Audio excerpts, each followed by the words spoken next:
Hey everybody, Smart Silver Stacker here. Hope you're doing well. Boy, what a day in the metals. Metals getting smacked pretty hard today. The silver price right now, it's off the lows of the day.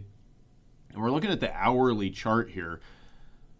But this sell-off started early in the morning, and we have broken through the orange line, which I've drawn here, which is that breakout level from the long-term cup and handle formation on the silver chart. And also we've broken down below the $50 level. So that could mean that we see a further sharp decline in the metal in the short term.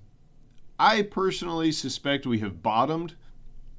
I think that this is really just weak hands being shaken out of the market. But, could we drop to the mid 40s here? Certainly. We're already at 48 and change, so why wouldn't we see 45, 44? I've been saying in recent videos that one of the things about the silver market is that as fast as it can go up in a bull market, it can drop even faster, right? And that's why, now this is not financial advice, but I do view today's drop as a buying opportunity, as a chance to load up on more either physical silver to add to paper positions. That's what I did today. But let me just put this into some context, zooming the chart out here, and we'll look at gold in a moment. But zooming out, let's get rid of some of this stuff. This is still an intact uptrend, right? This is the daily chart. You can see just how powerful the uptrend in silver has been up until this point. I doubt very much that we have topped here at $54 following a breakout above nominal all-time highs. Mike Maloney had a video, I think last week, where he was doing the price comparison, and he was talking about how this, $50, $54 level is about $12 in 1980 dollars. That's the year silver hit $50 an ounce. And yeah, silver is still massively undervalued here. These drops, I think they're the weak hands getting shaken out, right? People with too much leverage, people without conviction about the silver market, maybe people who saw it breaking out to nominal all-time highs and FOMO'd in, and now, they're going to get out and they're never going to touch silver again. Now, I'm not saying this is necessarily the result of manipulation. We don't know that for sure, although we do know for sure that the precious metals markets are manipulated, right? This is from the Department of Justice from 2023. Former JP Morgan precious metals trader sentenced to prison. So it's not as if the metals markets don't have their share of manipulation, but any individual move, this could be profit taking, right? This could just be the metals had moved up too much, too fast, and now we're seeing a sell-off. Nothing has fundamentally changed here, though.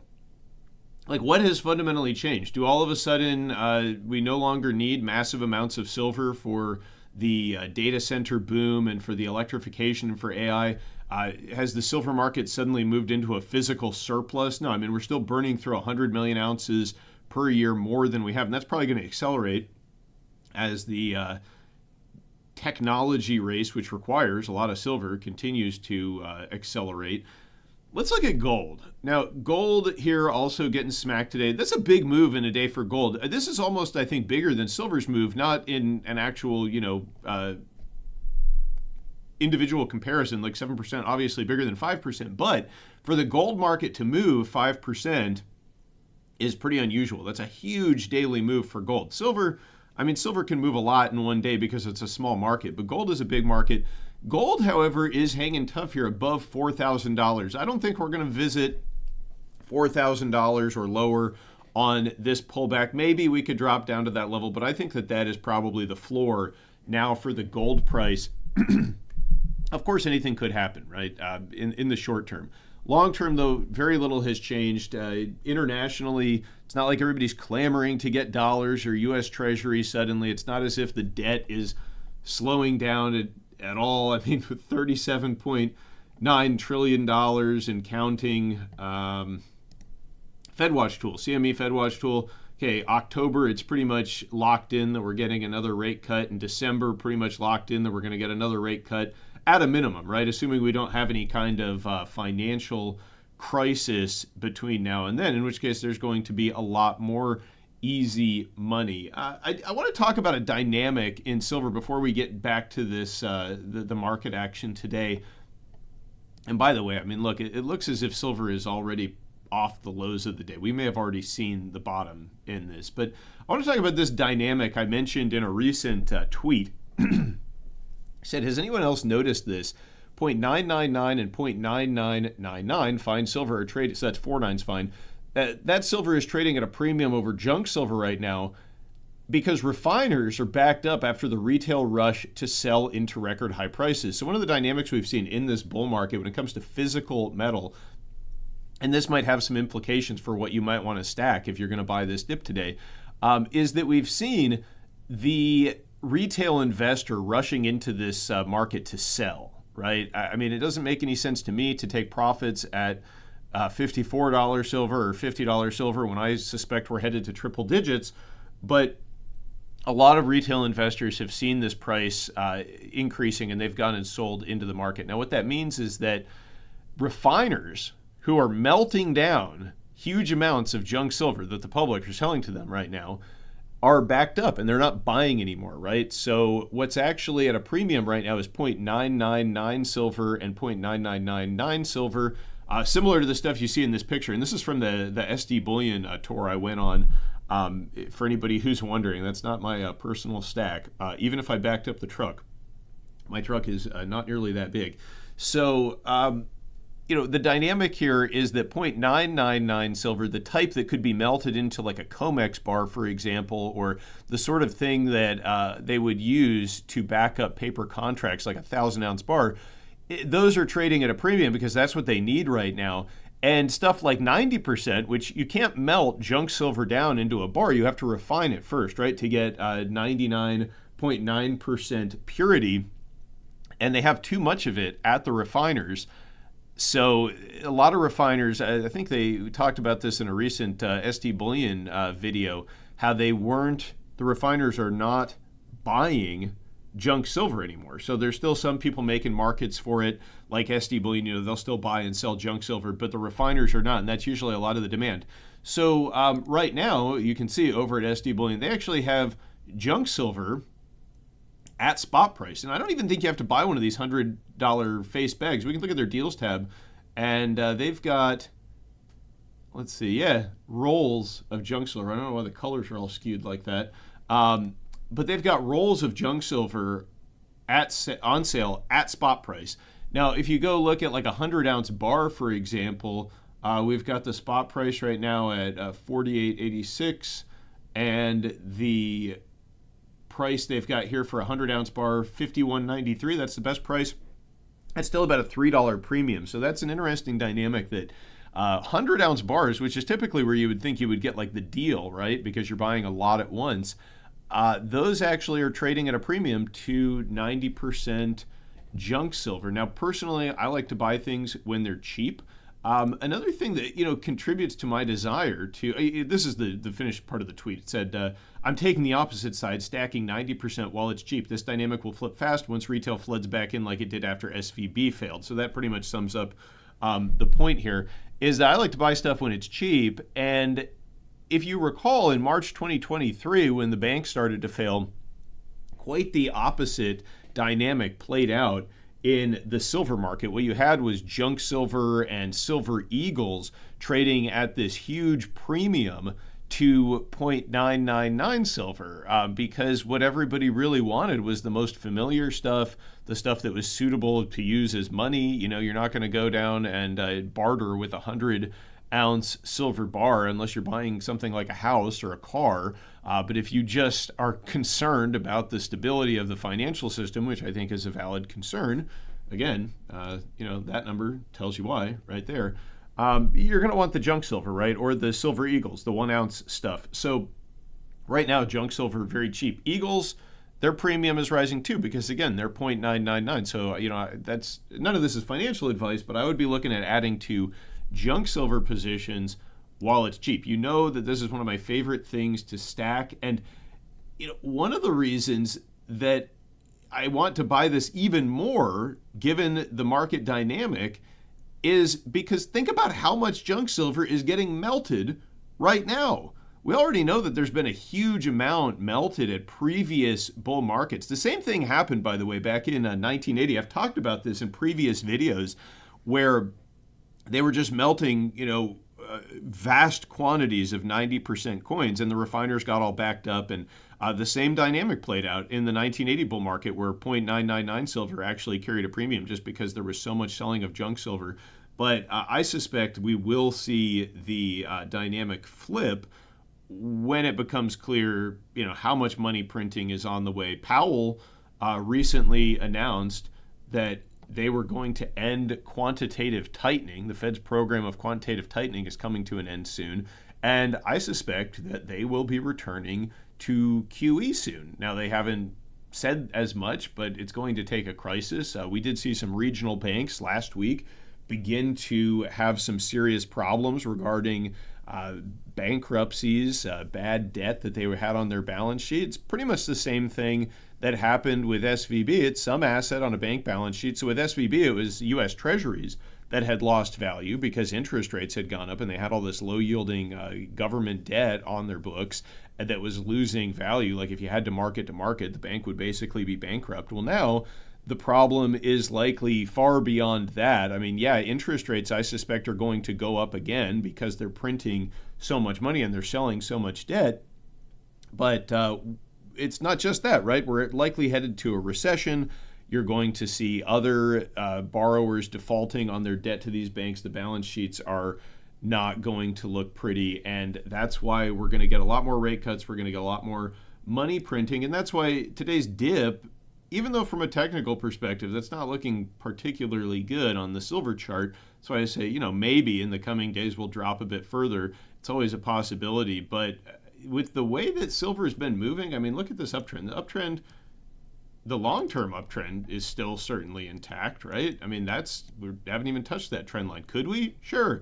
If we do, will it be a good opportunity to buy silver? Well, I can't give you advice. I can't tell you what to do, but I personally will view it as an opportunity to acquire. I've never sold a single ounce of physical silver myself, and I intend to continue accumulating for the time being. I mean, again, nothing has changed, right? What changed today? There wasn't even a headline that drove this sell-off, by the way. As far as I can tell, it just seems like just kind of out of the blue. Now, that could happen because let's put on some indicators here. Let's take a look at the RSI for silver, right? That's kind of a measure of how overbought or oversold an asset has become. And when you get above this line right here, which is 70, you can see that the trading view setup I have here starts to kind of fill in the chart to draw it to your attention. When you're above 70, that means you're getting overbought and maybe you're due for a correction. Well, the silver RSI in the daily got up as high as about 85, which is very, very high. And you can see the same thing if we look at like a weekly chart. We're still overbought, right, on the longer term. Oh, but also there's this giant cup and handle formation, which we did break out of. And I don't think that today's pullback is really a meaningful invalidation of a chart that goes back almost 50 years, right? 45 years to the 1980 peak. I don't really worry too much about a dip to $49, which is where we're trading at right now. But you can see that silver was kind of due for a pullback here, right? I mean, silver hadn't been this high on the RSI since the 2020 recovery from the COVID lows, right? So silver touched down to about $12 here on the COVID lows, and then it just ripped higher from there up to about $30. And that was, very overbought, right? We hadn't gotten that overbought, as overbought as we were just now, since back then. So we were kind of due for a pullback, but, one thing that's different between now and the COVID lows is the trend of de-dollarization is massively accelerating. I mean, that really didn't even start in earnest until 2022 in the Ukraine war. That's really what put the world into de-dollarization mode. Now we've got almost $40 trillion in debt. They're about to push the QE button again, just like they did back in 2020, except this time it's going to be a different scenario. You can only press that button so many times before confidence is lost in your purely fiat currency. And I suspect that we're getting close to that level. And of course, look, my paper positions took a hammering today. They did. I mean, looking at that, it can be a little painful. The SILJ Junior Minor ETF down almost 10%. It was down at the lows of the day over 10%. So that's a huge whack to those gold and silver mining stocks. But again, they had also gotten extremely overbought on their RSI. I mean, they had been moving up rapidly. I added 2 positions today. I'm not telling anybody what to do. I'm just letting you know what I did. I added the positions in the miners because, I'd been looking for a pullback like this to do so. And here we are. And it's like, psychology is such a funny thing. One week you might be really crossing your fingers and hoping for a pullback because you want to buy more as you're seeing the price skyrocket higher. And then when it pulls back, you get real fearful. So there has to be some, emotional mastery when it comes to this sort of thing. And my conviction remains that the metals are headed much higher. And so I'm just, trying to logically act on that sentiment. And I don't see that anything has changed, right? Same thing with gold. It was very overbought, right? And I think today was like the single biggest drop in the gold price since back in 2020 when we had the whole COVID thing. But again, look at the long-term chart. We're looking at the weekly right now. We can even just switch this to the daily. And I mean, look at the uptrend remains intact, right? This is, I don't think, much to be concerned about personally. Maybe you feel differently. I mean, feel free to leave a comment. I have never sold a single ounce of gold and silver metal. I continue to accumulate, and to the extent that, I try to derive a paper profit from the miners and other derivative businesses, that's typically just to try to get more physical ounces myself.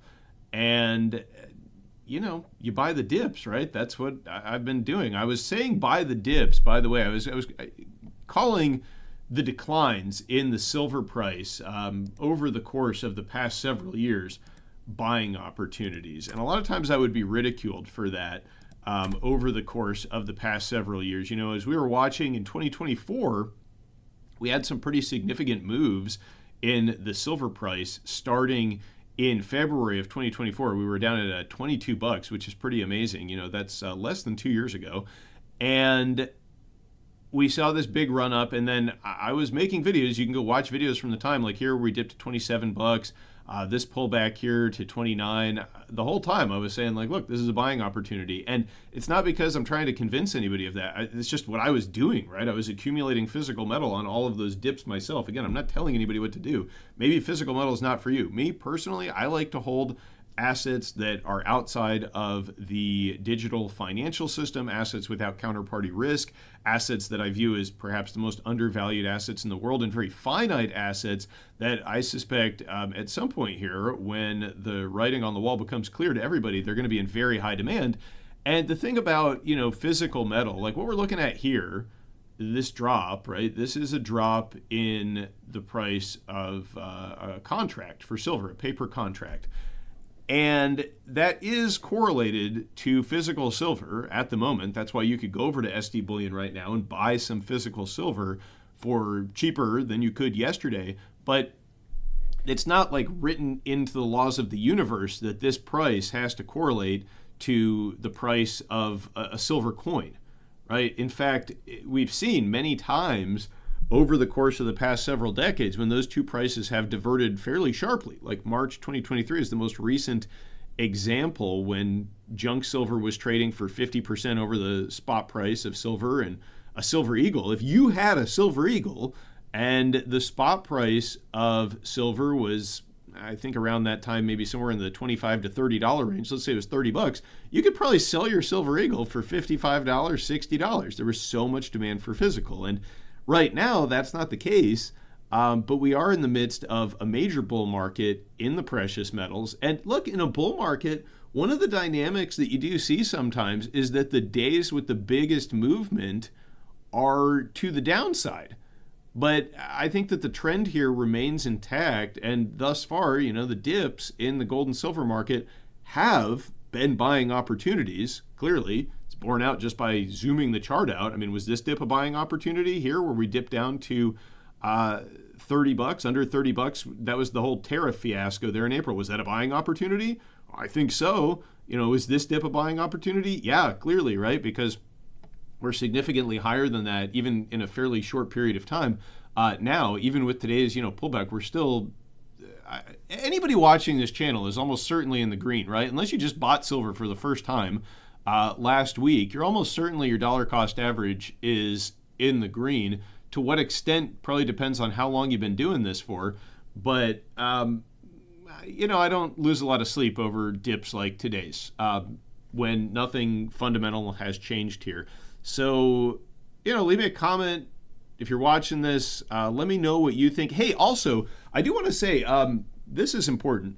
Something like 80% of the people who watch this channel are not subscribed to the channel. We're almost now at 90,000 subscribers on the channel. If you watched this and you got anything out of it, you found this information beneficial in any way, please subscribe to the channel. We're going to get a silver play button very soon on this channel, and probably if everybody who watched this video hit that subscribe button, we might be there like overnight, right? Because I know a lot of the people who watch aren't subscribed. So do me a favor, subscribe to the channel. Leave me a comment to let me know what you think about this pullback in gold and silver. You think the bottom's in? That's kind of what I'm betting on, although, maybe not.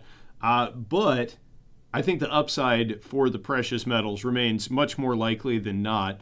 Anyway, thanks for watching, everybody. Stay safe and happy stacking. Don't forget to like, comment, subscribe, share the video with your friends. Anybody who's new to stacking, this would probably be a good time to consider, getting that dollar cost average down if you're a buyer over 50 bucks. But again, it's not financial advice. Do your own due diligence. Do what's right for you. That's just what I'm doing. Thanks, everybody.